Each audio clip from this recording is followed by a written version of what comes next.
Hello students. तो आज हम इस वीडियो के अंदर हमारे जो चैप्टर चला हुआ था जिसका नाम है मेटल एंड नॉन मेटल्स, उसके एनसीईआरटी के एक्सरसाइज क्वेश्चन करने वाले हैं भाई। ठीक है, तो देख लेते हैं। सबसे पहला क्वेश्चन है हमारे पास, कौन सा क्वेश्चन है भाई, देख लेते हैं। Which of the following pair will give displacement reaction? इनमें से कौन सा पेयर है डिस्प्लेसमेंट रिएक्शन देगा? ठीक है, सबसे पहले initial solution with copper sulphate, ये भी नहीं देगा। MgCl2 सोल्यूशन विद एल्यूमिनियम, ये भी नहीं देगा, क्योंकि इनकी जो रिएक्टिविटीज होती हैं वो नियरली कंपेरेबल होती है भाई। लेकिन यहाँ पर देखो AgNO3 जो सिल्वर नाइट्रेट का सोल्यूशन है कॉपर के साथ, ये दे देगा। कैसे देगा? हमारे पास ये है AgNO3 का सोल्यूशन। किसका सोल्यूशन है भाई? हमारे पास सिल्वर नाइट्रेट का सोल्यूशन है AgNO3। और किसका? और कॉपर मेटल है भाई, कॉपर मेटल है। तो क्या करेगा, जो हमारे पास कॉपर है वो ज्यादा क्या होती है, रिएक्टिव होती है सिल्वर से, तो ये इसको इसकी जगह से रिप्लेस कर देगी। ठीक है, और यहाँ पे कॉपर जगह बना लेगा। तो ये था भाई हमारे पास पहला क्वेश्चन। नेक्स्ट देख लेते हैं। Which of the following method is suitable for preventing an iron pan from rusting? जो हमारे पास आयरन की चीजें होती है उन पर रस्ट लगने से बचाने के लिए कौन सा सबसे बेस्ट मेथड है? By applying A coating of zinc. मान लिया मेरे पास कोई भी एक टुकड़ा है, ये किसका टुकड़ा है भाई? ये मेरे पास आयरन का टुकड़ा है।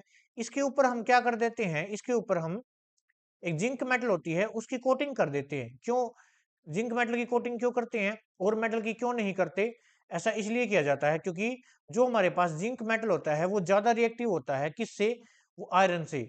आयरन से ज्यादा रिएक्टिव होता है, जिससे क्या होगा, ये इसको रस्ट नहीं होने देगा। क्योंकि हमारे पास जो रस्टिंग फिनोमेना होता है वो एक इलेक्ट्रोकेमिकल फिनोम होता है भाई। वो एक इलेक्ट्रोकेमिकल फॉर्मूला होता, इलेक्ट्रोकेमिकल फिनोमेना होता है, जिसके अंदर हमारे पास आयरन है वो एनोड का काम करता है। फिलहाल आप इतने ही याद रखो, जो जिंक है, जो हमारे पास जिंक होता है वो ज्यादा रिएक्टिव होता है कॉपर से, इसलिए हम उसकी कोटिंग कर देते हैं। नेक्स्ट देख लेते हैं। An element react with oxygen to give a compound with a high melting point, this compound is also suitable in water. वो हमारे पास कैल्शियम, इसका आंसर कैल्शियम हो जाएगा। ठीक है, ये एक हाईली रिएक्टिव मेटल है जो कि किसके साथ रिएक्शन करेगा? O2 के साथ, और क्या बना लेगा? ऑक्साइड की फॉर्मेशन बना लेगा, और जिसका हमारे पास हाइयर मेल्टिंग पॉइंट होगा तो वो हमारे पास कैल्शियम ऑक्साइड होगा, CaO। ठीक है, नेक्स्ट देख लेते हैं। Food can are coated with the tin और not with zinc because zinc is more reactive than tin. जो फूड है वो टीन से कोटेड किए जाते हैं, जिंक से नहीं, क्योंकि जिंक है वो ज्यादा रिएक्टिव होता है। अगर उनको फूड आइटम्स में रैप कर दिया जाए तो क्या होगा, अपनी बॉडी के लिए बहुत ही हानिकारक हो जाएगा, जिससे मेटल टॉक्सिसिटी बढ़ जाएगी अपनी बॉडी के अंदर। ठीक है, नेक्स्ट देख लेते हैं। You are given a hammer, a battery, a bulb, wire and switch, how could you use them to distinguish between sample of metal and non metal? हमें क्या क्या दे दिया गया है? हमें हैमर दे दिया गया, हथौड़ा, बैटरी, बल्ब, वायर और स्विच। इनके अंदर से मेटल कौन सा है, नॉन मेटल कौन सा है, कैसे फाइंड आउट करेंगे भाई? देखो, जो हमारे पास हैमर है उसको हम, वो मेलेबल भी हो सकता है और नोट भी हो सकता है। ठीक है, इसलिए हम मेटल कह सकते हैं कि हमारे जो हैमर है वो एक मेटल होगा।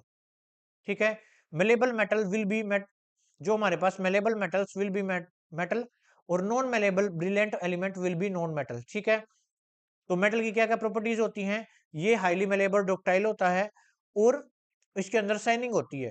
Access the usefulness of this test to distinguish between metal and non metal, इसका आंसर रहा both these test are useful in the distinguish between metal and non metal, has the metal are good conductor of electricity और heat.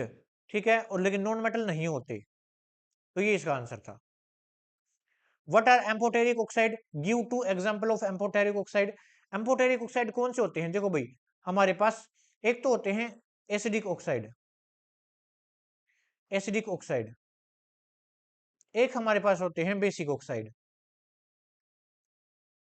और तीसरे हमारे पास कौन से होते हैं भाई? एम्फोटेरिक ऑक्साइड होते हैं। तीसरा हमारे पास एम्फोटेरिक ऑक्साइड्स होते हैं। देखो, एसिडिक ऑक्साइड्स कौन से होते हैं? जो एसिड से ड्राइव किए गए हैं, और बेसिक जिनका नेचर बेसिक होगा। एम्फोटेरिक कौन से होंगे? जिनको acid as well as base nature होता है, दोनों ही, उन्हें हम एम्फोटेरिक ऑक्साइड कहते हैं, जैसे लिखा भी हुआ है, आप देख सकते हैं।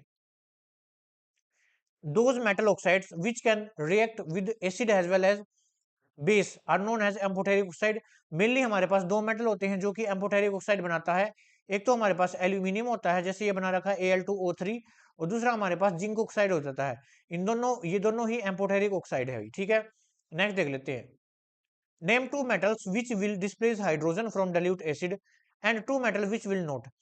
ऐसी कौन सी दो मेटल है जो कि, यानी हमें दो मेटल के नाम बताने हैं जो कि हमें एसिड से हाइड्रोजन को रिप्लेस कर दे। जिंक और मैग्नीशियम होती है। फॉर एग्जांपल, जिंक की रिएक्शन हम H2SO4 से करवाएं तो ये H2 गैस बाहर निकालेंगे। यहाँ पे हमारे पास साल्ट बच जाएगा ZnSO4, साथ में जो H2 गैस है वो बाहर निकलेगी। लेकिन हमारे पास जो कॉपर और सिल्वर है, ऐसा वो नहीं करेंगे। ऐसा इसलिए नहीं करेंगे क्योंकि ये रिएक्टिविटी सीरीज के अंदर बहुत नीचे प्रेजेंट होती है। देखो भाई, हमारे पास एक रिएक्टिविटी सीरीज होती है, उसके टॉप लेवल पर वो मेटल प्रेजेंट होती है जो बहुत ही हाईली रिएक्टिव होती है, ठीक है। और सबसे नीचे वो प्रेजेंट होती है, जैसे हमारे पास सिल्वर हो गया, गोल्ड हो गया, प्लेटिनम हो गया, तो वो मेटल प्रेजेंट होती है जो बहुत ही लो रिएक्टिविटी की होती है। और जो मेटल अपर लेवल पर प्रेजेंट होती है ना, केवल वही मेटल ही हाइड्रोजन क्या करती है, रिप्लेस कर देती है, और ये नीचे वाली नहीं करती। तो हमें ऊपर वाली मेटल लेनी होती है। नेक्स्ट देख लेते हैं। इन अन क्या है भाई, in the electrolytic refining of metal M, what would be take the at anode at cathode of electrolyte. इन्होंने ये बोला गया है, जो हम इलेक्ट्रोलाइटिक रिफाइनिंग करते हैं। इलेक्ट्रोलाइटिक रिफाइनिंग क्या होती है, देखो हमारे पास एक कंटेनर है, इस कंटेनर के हम अंदर हम दो रोड लगा देते हैं, एक तो कैथोड हो गई, एक हमारे पास एनोड हो गई। यहाँ पे हम बैटरी लगा देते हैं, ठीक है, पॉजिटिव नेगेटिव। अब देखो इन्होंने ये क्या कहा है, जो हम इम्प्योर मेटल है वो क्या लेते हैं, एनोड लेते हैं। ऐसा इसलिए क्योंकि जो हमारे पास एनोड होता है उस पर क्या होता है भाई, ऑक्सीडेशन। एनोड पर क्या होता है, ऑक्सीडेशन होता है। ऑक्सीडेशन मतलब होता है लॉस ऑफ इलेक्ट्रॉन।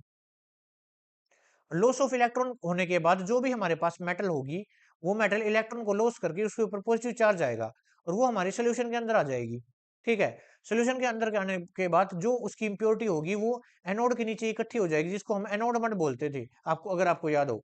तो इसलिए हम इम्प्योर मेटल एनोड लेते हैं और प्योर कैथोड लेते हैं, क्योंकि कैथोड के ऊपर क्या होता है, रिडक्शन होता है। कैथोड के ऊपर रिडक्शन होगा तो हमारी जो प्योर मेटल है वो यहाँ से सोल्यूशन के आने के बाद वापिस कैथोड पर चली जाएगी, ठीक है।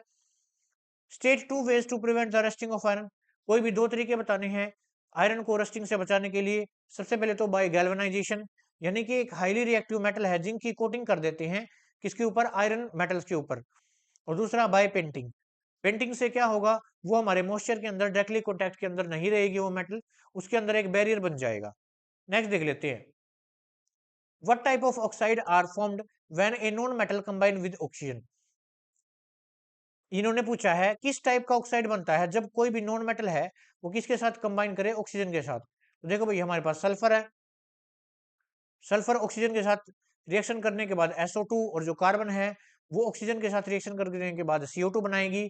और ये दोनों ऑक्साइड है, ये जनरली हमारे पास एसिडिक ऑक्साइड होते हैं। आपको याद रखना है, नॉन मेटल है वो जनरली एसिडिक ऑक्साइड बनाते हैं। नेक्स्ट देख लेते हैं। Give reasons. Platinum, gold and silver are use to make jewellery. जो हमारे पास प्लेटिनम होता है और गोल्ड होता है और हमारे पास जो सिल्वर होता है वो बेसिकली ज्वेलरी बनाने के अंदर काम होता है। ऐसे किस लिए, ऐसा इसलिए क्योंकि इनकी शाइनिंग बहुत ज्यादा होती है, और वो और ये रिएक्टिविटी सीरीज के अंदर सबसे नीचे प्रेजेंट होते हैं। यानी इनकी जो रिएक्टिविटी होगी, इनकी जो रिएक्टिविटी होती है वो बहुत ही लो होती है, रिएक्टिविटी लो होती है, जल्दी से रिएक्ट नहीं करते किसी के साथ। इसलिए इनको, इसलिए इनका कोरोजन भी नहीं होता, इसलिए इनको यूज करते हैं ज्वेलरी के अंदर। नेक्स्ट देख लेते हैं। Sodium, potassium and lithium are stored in under oil. जो हमारे पास सोडियम और पोटेशियम और लिथियम होता है उनको हम ऑयल के अंदर, केरोसिन ऑयल के अंदर डुबा कर रखते हैं। ऐसा इसलिए क्योंकि जो ये मेटल होती है सोडियम, पोटेशियम और लिथियम, ये बहुत ही हाईली रिएक्टिव मेटल होती है, ठीक है। तो ये जो हमारे एनवायरमेंट के अंदर वाटर के वेपर होंगे ना, ऑक्सीजन होगा, उसके साथ रिएक्शन कर लेगी रूम टेम्परेचर के ऊपर ही, इसलिए बहुत ही हाईली रिएक्टिव होते हैं। उस रिएक्शन को बचाने के लिए, उस रिएक्शन से बचाने के लिए हम इनको क्या कर देते हैं, ऑयल के अंदर रख देते हैं। नेक्स्ट देख लेते हैं। Aluminium is highly reactive metal yet it is use to make utensil for cooking. जो एल्यूमिनियम होता है बहुत ही ज्यादा रिएक्टिव मेटल होता है, लेकिन फिर भी उसके बर्तन बनाने में काम आते हैं। ऐसा इसलिए because it covered with A protective coating of aluminium oxide, it prevent corrosion. क्योंकि जो जब एल्यूमिनियम के बर्तन बनते हैं तो उनके चारों ओर एक Al2O3 एल्यूमिनियम ऑक्साइड की एक लेयर बना देते हैं जो कि उन्हें कोरोजन से बचाती है। Next, carbonate and sulphide ore are usually converted into oxide during the process of extraction. Basically जो हमारे पास कार्बोनेट्स होते हैं यानी CO3 नेगेटिव, किसी भी मेटल के कार्बोनेट्स होते हैं, सल्फाइड्स होते हैं, ठीक है, वो ऑक्साइड के अंदर कन्वर्ट हो जाते हैं जब हम उनकी एक्सट्रैक्शन करते हैं। ऐसा इसलिए because it is easy to reduced and metal oxide to metal, क्योंकि ये बहुत ही आसानी से मेटल ऑक्साइड से मेटल प्योर मेटल के अंदर कन्वर्ट करने आसान होते हैं। इसलिए हम इस प्रोसेस के दौरान जब भी हम इनकी एक्सट्रैक्शन करते हैं तो सबसे पहले इनको ऑक्साइड के अंदर कन्वर्ट करते हैं भाई, ठीक है। नेक्स्ट देख लेते हैं, explain why copper vessel become tarnished when clean with lemon and tamarind juice, explain this effective in human. देखो भाई, ये बोला गया है जो भी हमारे पास क्या होते हैं, कॉपर के बर्तन होते हैं, उनको जब हम लेमन के जूस से या फिर इमली के जूस से साफ करते हैं तो साफ हो जाते हैं। ऐसा इसलिए क्योंकि जो हमारे पास कॉपर वेसल होते हैं बहुत ही ज्यादा हाईली रिएक्टिव होते हैं। जो हमारा कॉपर मेटल होता है बहुत ही ज्यादा हाईली रिएक्टिव होता है और वो हमारे एनवायरमेंट के अंदर प्रेजेंट ऑक्सीजन से रिएक्ट करके कॉपर ऑक्साइड बना लेता है। कॉपर ऑक्साइड बनाने के बाद ये ऑक्साइड लेयर है, ये किस टाइप की हो जाती है, ये ग्रीन कलर की होती है भाई, ग्रीन कलर का हो जाता है ये। अब इसको साफ करने के लिए हम क्या करते हैं, कुछ एसिडिक एसिडिक चीजें अप्लाई करते हैं, जैसे हमारे पास सिट्रिक एसिड हो गया, लेमन जूस हो गया, ऐसे, जिससे वो इनको दोबारा से ऑक्साइड लेयर हटा देता है और ये प्योर फॉर्म में आ जाते हैं, ठीक है। नेक्स्ट देख लेते हैं, differentiate between metal and non metal on the basis of their chemical property. Chemical properties के बेसिस पर मेटल और नॉन मेटल को कैसे डिफाइन किया जाता है। देखो, metal react with O2 to form a basic oxide.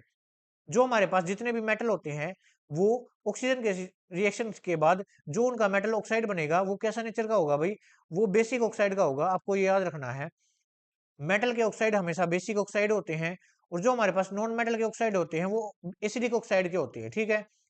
Acidic nature show करते हैं। जो मेटल है वो H2 डिस्प्लेस कर देता है एसिड के अंदर से, लेकिन नॉन मेटल है वो नहीं कर पाता। और ये metal when react with Cl2 ये इलेक्ट्रोवेलेंट कंपाउंड बनाते हैं, यानी कोवेलेंट कंपाउंड बनाते हैं। लेकिन यहाँ पे हमारे पास देखो ये बनाते हैं आयोनिक कंपाउंड, ये हमारे पास आयोनिक कंपाउंड बनाते हैं कौन, मेटल। लेकिन जो हमारे पास नॉन मेटल होते हैं ये कोवेलेंट कंपाउंड बनाते हैं, ठीक है। तो ये हमारे पास कुछ इंपॉर्टेंट एक्सरसाइज के क्वेश्चन थे। आई होप आपको अच्छे से समझ में आया होगा। तब तक के लिए थैंक यू।